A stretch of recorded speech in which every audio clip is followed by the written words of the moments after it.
What's up, guys? I'm Nobody Special. And are you one of those people who pays down your mortgage early? When you make your payment every month, do you put a couple $100 down in extra principal to try to save yourself some interest payments and pay off your mortgage early?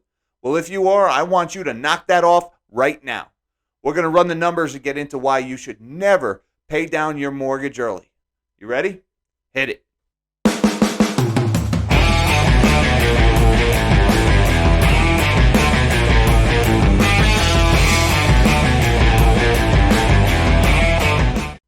Thanks for joining me. My name's Jack Gamble, and I'm Nobody Special. And one of the most important tools that's available to the average middle class household in order to build wealth over time is the 30-year mortgage. It's the single largest monthly expense in most households, and it's also the single most powerful tool for building wealth over the long term. Now, besides enabling you to own a home, a 30-year mortgage is also kind of a forced savings account where every month you make that payment, you're actually saving a little bit of money by paying down that principal and building up equity in your home.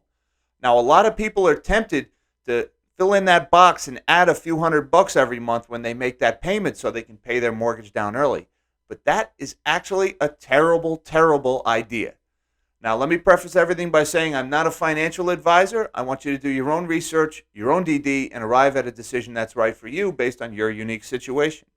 Now, that being said, let's run the numbers. Let's look at the math and why you should never pay down your mortgage early. The first thing I want to talk about is inflation. Now, inflation, at least in the United States, has been the instrument of destruction of the middle class. Since the 1970s, when we went off the gold standard in the United States, inflation has eaten away at the savings and eaten away at the earned income of the average middle class household. Now, it's driven a lot of people down into poverty. Some folks have managed to reach escape velocity into the upper middle class. And while it's true that inflation works against you and it's a tide that you need to swim against, inflation also enables you to leverage debt to your advantage. And the single largest debt that most people have is the mortgage. Now, what do I mean when I say leverage debt? I want you to look at inflation right now. The last CPI read that came in from the Federal Reserve said that inflation was at 5.4% year over year. That means if you have $1 and you wait 1 year, you have lost 5.4 cents worth of spending power from that dollar. You still have the same dollar in nominal value, but the purchasing power has gone down. Now, just as money in your possession is eaten away by inflation, money that you owe is also eaten away by inflation.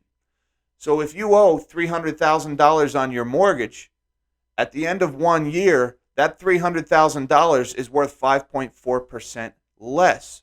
So it's almost like you're being paid to owe money because you're paying it back in tomorrow's dollars that will be worth less than those dollars are today. Now, the average mortgage rate in this country is 2.861% right now. With inflation at 5.4%, that means when you hold a mortgage at the average rate right now, you're coming out ahead by about 3%. So the first reason you should never pay down that low interest debt early is inflation. Why would you pay today's cash to erode debt that you owe tomorrow with less valuable currency? Now, if you look over my shoulder here, you'll see a book called The Truth About Money by Rick Edelman. Rick Edelman is a very accomplished financial advisor and author. And when he wrote that book, he polled his 100 wealthiest clients, and he wanted to see what things they had in common. And the number one thing every single one of his 100 wealthiest clients had in common was they all had a 30-year mortgage on their homes, and they did not pay them off early. Now, these are people who had enough cash at any given time in their right or left pocket to pay off their houses in full on the spot, but they never did it. And why didn't they do it? Because that money was better spent elsewhere. If you've got extra money at the end of the month to put into your mortgage to pay down that principal early, there is a better place that you could put it. Okay, so first, we want to establish the basis for paying off your mortgage early. This is the number that we want to beat. Now, this is Dave Ramsey's website here, and we are looking at paying off your mortgage early. So let's put in the mortgage amount. Let's say you have a $300,000 mortgage. Right? And let's say the date of your payment, let's say it starts next week, all right, or next month. We're going to put in August 1st, 2021. And we've got a 30-year mortgage at an interest rate. We'll take the average rate of today's mortgage, 2.861%. That's a phenomenal interest rate. Okay, right now, you're looking at a total payoff, principal and interest, of $447,276. All right, now that doesn't include insurance and taxes. That's principal and interest. Now, let's say you're going to pay off an extra $200 a month when you make your payments. We're going to calculate those results here. Okay, so putting in an extra $200 a month will save you $32,409.22. And you'll pay off your mortgage 6 years early. So we're looking at 24 years of $200 a month extra in principal will save you $32,409. Now, okay, that's great. 6 years early, you're debt-free, no monthly payments, no headache. I get that. But humor me here. Let's say instead of that $200 a month in principal, that we put it just into an index fund that tracks the S&P 500. So we're going to start with an initial deposit of $0. We're going to put in $200 monthly. This is a compound interest calculator. And we're going to use the same 24-year period, and we're going to take a conservative annual return of 7%. Now, that is conservative because remember, the S&P 500 also gives you dividends. But historically, 7% is a nice conservative value. You'll have years like recent years where it beats it. You'll have years that you lose money. You'll have years where it trades sideways. But 7% annualized return is a pretty good average. All right, so instead of paying down that principal by $200, if we put it into the S&P 500 just in an index fund, making 7% for those 24 years, you're looking at $150,200 at the end of those 24 years. That's how much money you've made in that index fund versus if you paid off your mortgage, $32,409.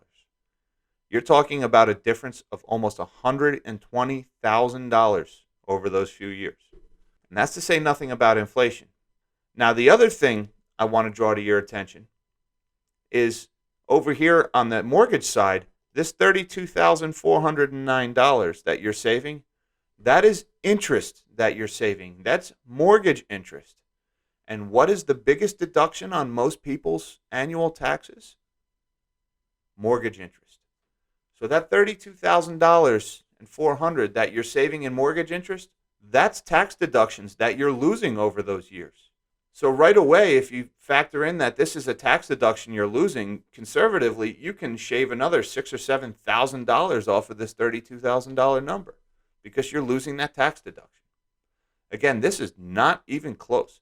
You're talking about $150,000 versus $32,000.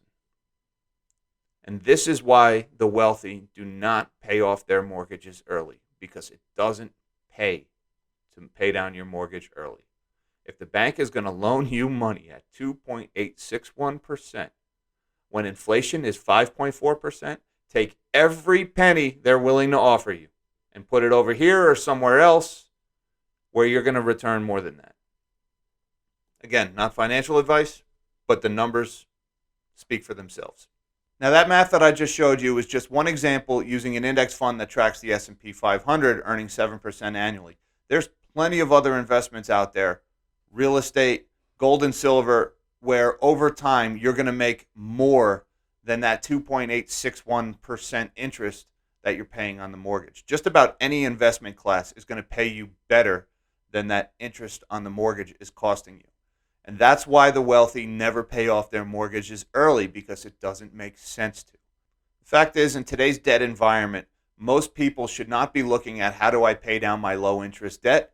If you really want to build wealth for the long term, you should be looking at how do I maximize my low interest debt and maximize my high interest investment at the same time. That is how the wealthy think. With the state of inflation being what it is, the low interest rates that are offered on mortgages, 2.861% on average, is a gift from the Federal Reserve.